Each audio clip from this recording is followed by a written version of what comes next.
से तुम पूछोगे तो चुपते क्यों हो? कांटा बोलेगा क्या ये मेरा स्वभाव है? तो आग से तुम पूछोगे तो जलते क्यों हो, तो जलाते क्यों हो? आग तो कहेगा कि तो जलना जलाना मेरा कर्तव्य है, मेरा काम है। इसलिए जिनका जो व्यवहार है, जो स्वभाव है, वो अपना करने दो। तुम सबको पहचान लो और अपने उसके ढंग से तुम व्यवहार करो। हाँ, ठीक है। तो तुम चाहते हो सबसे ऐसे मीठी मीठी बातें करें सबसे? नहीं, वो कोई तो गाली देने वाला होता, तुमको देना हो तो तुम भी दो। गाली भी दोगे तो ऐसे ज्ञान से दो,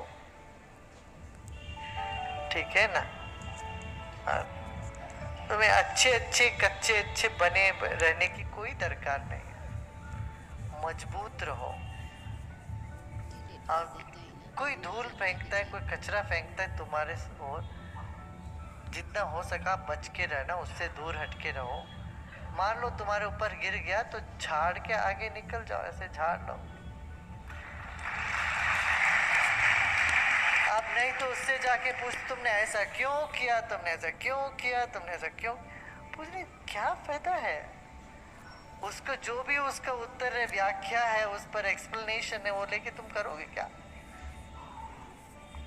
लंबा चौड़ा वो अपना उसका वो करने लगेंगे, विवरण देने लगते हैं उसका, तो उससे हमें क्या मिलेगा?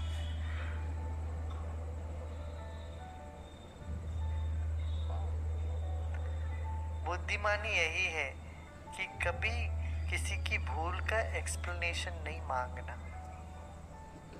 क्या ऐसे तुमने क्यों किया?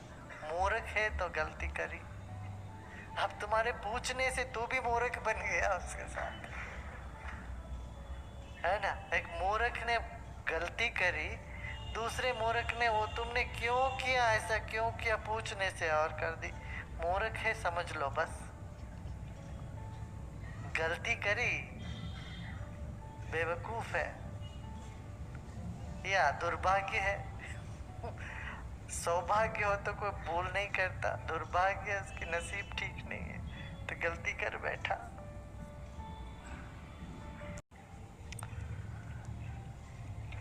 वो भी प्रकृति का ही एक विधान है।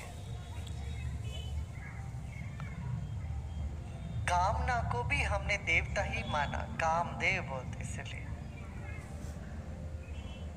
मगर अति कामुकता हो जाए दिमाग में, इसको विकार माना है।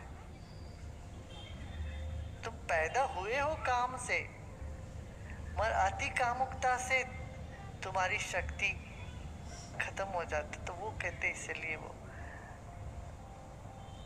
वैरी है, माने अरी है तुम्हारे लिए।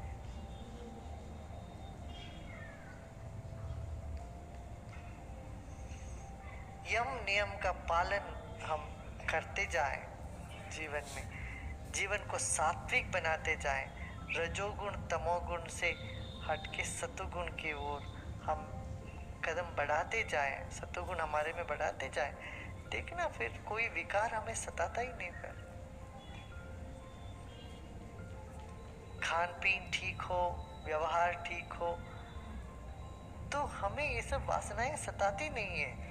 हम उसको एंकरेज करते जाएंगे, दिन भर पोर्नोग्राफी का चित्र देखते जाते हैं तो दिमाग वही दिन रात वही गर्मी चढ़ी रहती है दिमाग, तब ना कुछ सीख पाते हो, ना कुछ कर पाते हो, ना कुछ क्रिएटिविटी, कोई सृजनात्मक काम दिमाग से निकलेगा नहीं। ऐसे व्यक्ति दिन रात एक ही सोचता रहता, शरीर के किसी ना किसी अंग के बारे में कल्पना करते रहते हैं दिमाग। तो ये अति कामुकता है, इसीलिए इससे हमारी सारी क्रिएटिविटी खत्म हो जाती है। तो इसको दुश्मन माना गया है, ज्ञान का दुश्मन है। किसका दुश्मन? ज्ञान का दुश्मन है। भगवत गीता में श्री कृष्ण ने कहा 3 है नरक के द्वार, त्रिविधम नरकस्येदम द्वारम नाशनम आत्मन, आत्मा को विनाश करने के लिए 3 द्वार, क्रोध, लोभ और काम। 3 ही उन्होंने किया। क्रोध से आत्मा के द्वार विनाश हो जाता है, लोभ से पता काम अति कामुकता से होता है। ये 3, इसलिए तीनों से बच के चलो, बच के चलो, बच के चलो। कठिन है, मगर साधना के पथ में जो आ जाते हैं उनके लिए कठिन नहीं। जिनके दिल में भक्ति या प्रेम का लहर उठ जाता है उनके लिए कठिन नहीं है। जो इतना व्यस्त रहते हैं, कुछ ना कुछ क्रिएटिव काम करते रहते हैं, सबके लिए, उनके लिए कठिन नहीं है। खाली पड़े रहते हैं 24 घंटे, सुबह से शाम तक कुछ नहीं करते, पड़े रहने वालों के लिए बहुत कठिन हो जाता है। कोई बिजी रहता है उनके लिए नहीं कठिन है। खाली पड़ा रहता है ना भीतर में, आलसी, प्रमाद, आलस्य, निद्रा, ये तीनों से जो पीड़ित है उनके लिए तो बहुत कठिन है।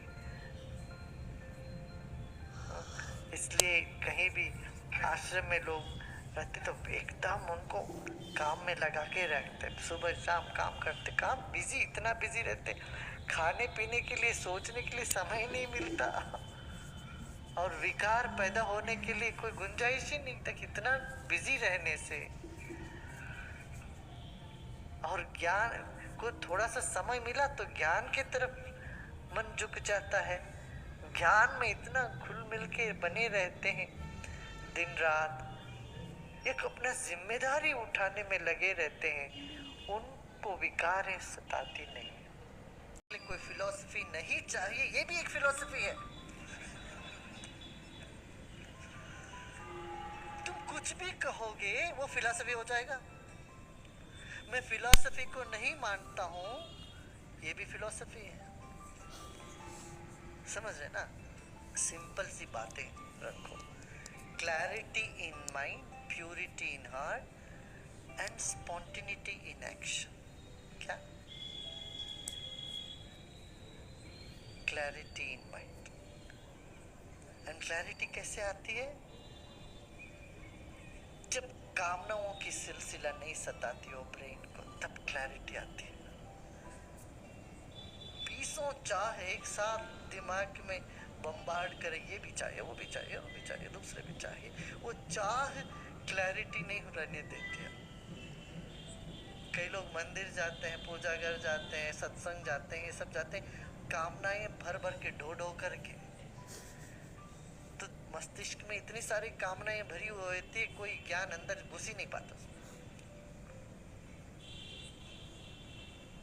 वो बर्तन ऐसे उल्टा रखा हुआ बर्तन है, जितने भी बरसा हुआ कुछ अंदर गया है।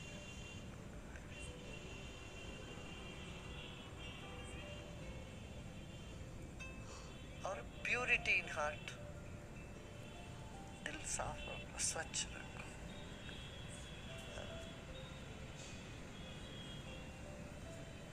जो घटना हो चुकी है उसका जिम्मेदार किसी और को ठहराया, किसी और को दोषी ठहराया, तो तुम्हारे भीतर एक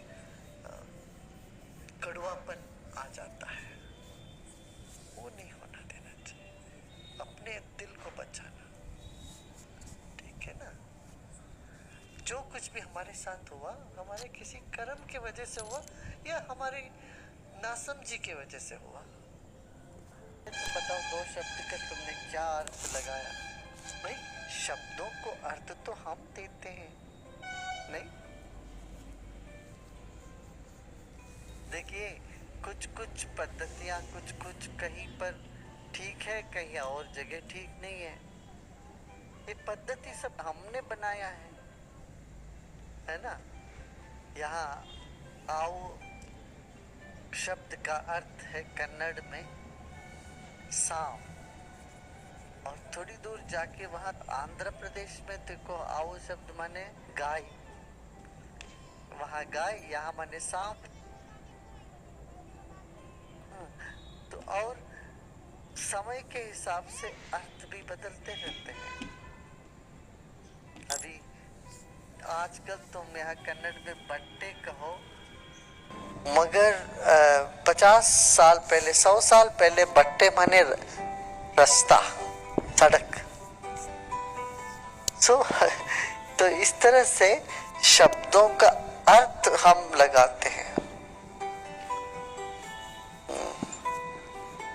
श्रद्धा माने ऐसा सोच सकते, श्रद्धा वही है जिसके बारे में तुम जानते नहीं हो और